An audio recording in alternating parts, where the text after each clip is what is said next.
these vaults. UFO researchers have long heard reports of such a network underneath the base. But Collins' work may provide a more specific view of those tunnels, one that helps construct a diagram of what may exist at the base.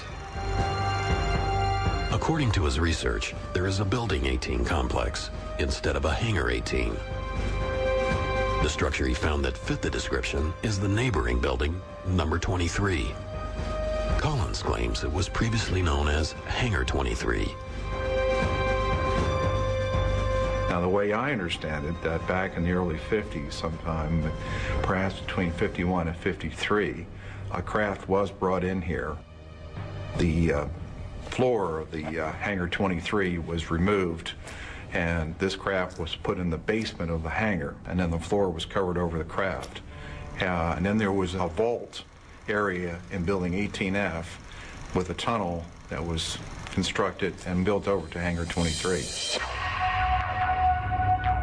While it is possible that Building 23 was the legendary Hangar 18, most researchers have continued to focus on the importance of the underground tunnels. Wright-Patterson Air Force Base is honeycombed with below-ground level facilities. These pits were dug in various configurations and were deep enough to where, if covered over, would have made an ideal remote examination laboratory for somebody trying to examine alien artifacts that had been recovered elsewhere. By interviewing various Air Force personnel who were supposedly granted access to the top-secret underground vault, Collins felt he was able to confirm many of the rumors.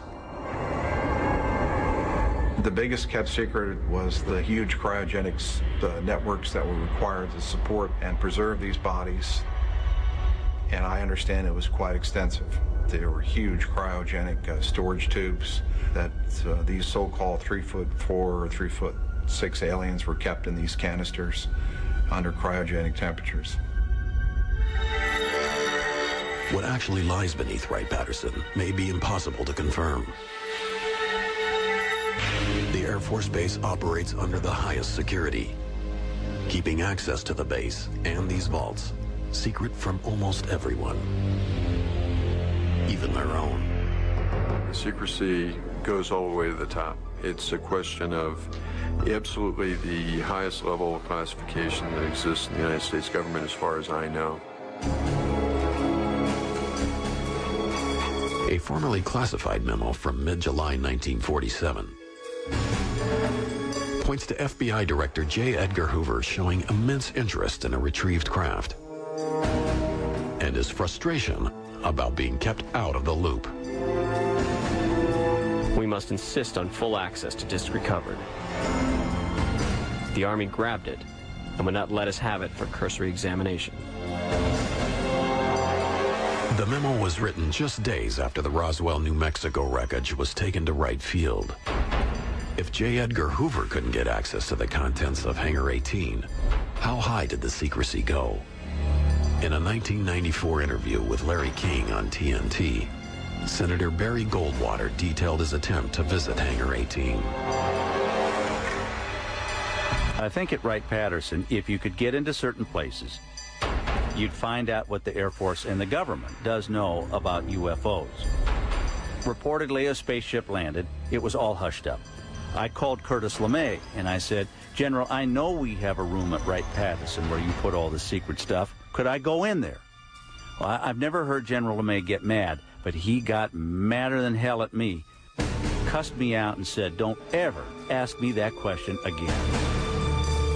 How much was there, we don't know. Whether it was just documents or specimens or pieces, nobody knows. But the story dates back to Goldwater, and I think there's almost no question that it's a very true story. Next, unexplained lights over Wright-Patterson have Dayton on alert. Are they proof that there are UFOs on the base? Two policemen chased it. They felt it was heading for Wright-Patterson Air Force Base.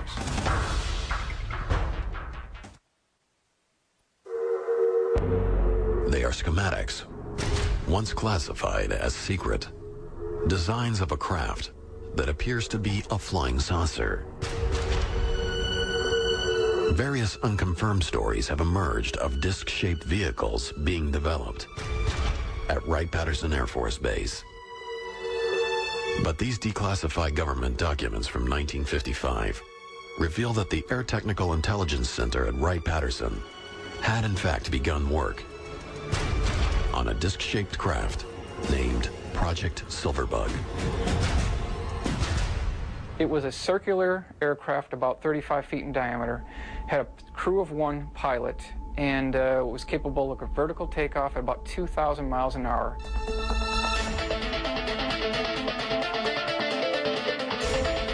There are witnesses who swear it eventually flew, but most accounts state that Silverbug probably remained on the drawing board.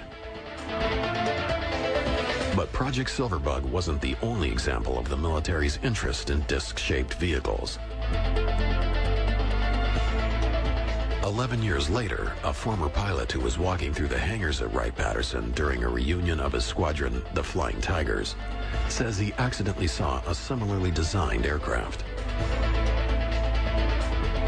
Mr. Warren Botts, who had an inquisitive mind at the time, was going through these different hangar bays. When he got to hangar number 4, Bay E, he went through the doorway there. There was an armed guard at the facility who did not see him in the beginning. He started approaching the port main landing gear to investigate it, and that's where the guard stopped him, questioned his authority, and told him he was not supposed to be in there. But he did see a very large monster, his words, of an aircraft that was 116 feet in diameter, at least 12 feet off the hangar floor. Although the name of that specific project has never been disclosed, the U.S. military was apparently interested in a craft that could have looked like this. With Wright-Patterson's history of reverse engineering foreign technology, is it possible that some of the military's advances were gained from retrieved UFOs? I think we've made a great deal of effort to learn bits and pieces based on both the recovered wreckage and the instrument data from tracking UFOs. I don't think we've yet learned how to duplicate that technology overall, that is to build something that could fly the way saucers or motherships do. If you're giving Christopher Columbus an unlimited budget in 1493 and a nuclear submarine and say, Chris is your reward, here's this great nuclear submarine and an unlimited budget, I need 2 more of these. Could he have built one? Not a chance. Summer 1980. Mysterious lights fill the night skies above Wright-Patterson Air Force Base. Newspapers and countless eyewitnesses report the aircraft was unlike anything they'd ever seen. The main reports we saw was the object was moving up and down, was brightly lit, it hovered for long periods of time, and some people said it seemed to disappear over Wright-Patterson Air Force Base. But the biggest thing that gave us what we felt was the conclusive evidence that was something from Wright Field was when the 2 Middletown policemen chased it. They chased it for a long ways towards Dayton, Ohio, and then lost it in an area where they felt it was heading for a Wright-Patterson Air Force Base.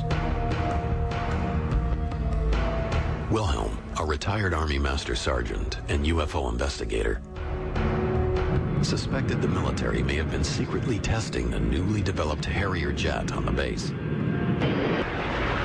The British-designed craft combines the vertical abilities of a helicopter and the forward thrust of a conventional jet. After releasing his findings to the media, Wilhelm was quickly contacted by the military. I got a phone call from a major from Wright-Patterson Air Force Base, and he asked me a lot of questions, and at the very end, he did say, I cannot make any comments, Mr. Wilhelm, but all I can say is you've done your homework.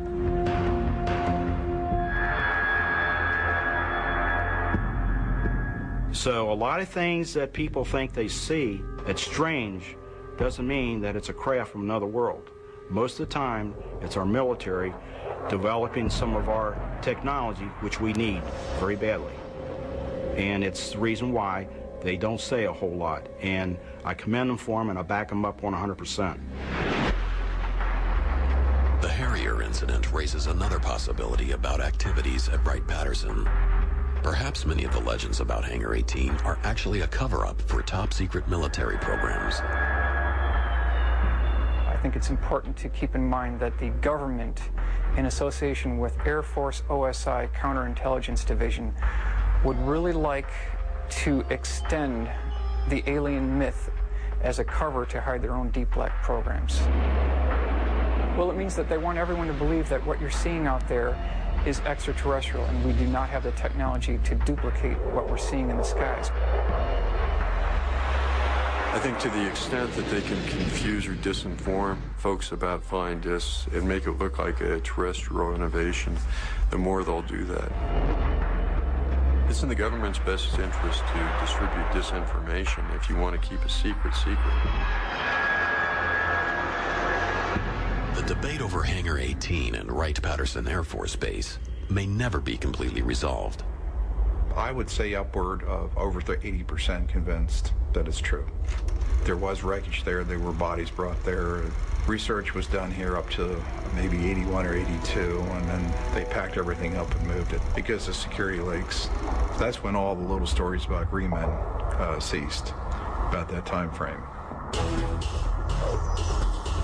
Most researchers speculate that any work being done involving UFOs at Wright-Patterson may have been relocated to another top-secret base, Area 51, the mysterious airfield hidden in the Nevada desert.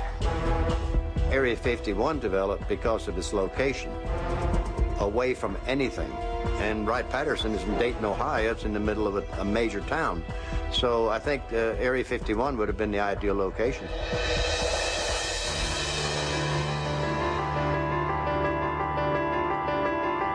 Officially, the government won't confirm that any actual UFO wreckage exists at all. Despite the denials, there are government documents that indicate that wreckage from Roswell and other mysterious crashes were shipped to Wright-Patterson for purposes of examining the debris. Government programs existed that show the airbase had an interest in gathering any foreign space vehicles it could locate.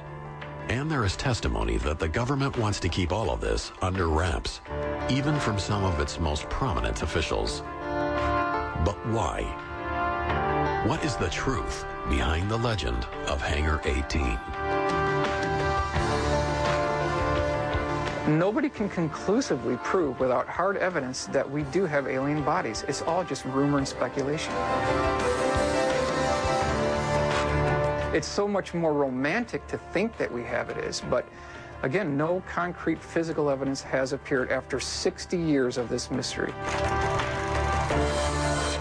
There really was a Roswell spacecraft, and there really were other UFOs that were recovered by forces loyal to the United States. It's just that the classic Hangar 18 was more of something that you would see in the movies, and it was part of the rumors that circulated the UFO community for well over 35 years. The bottom line is that since we've collected flying discs, we're not going to throw them away. They either exist at Wright-Patterson or they exist in an underground facility somewhere in the U.S. West. Wherever it is, they exist in a warehouse under U.S. control, and they haven't been thrown away.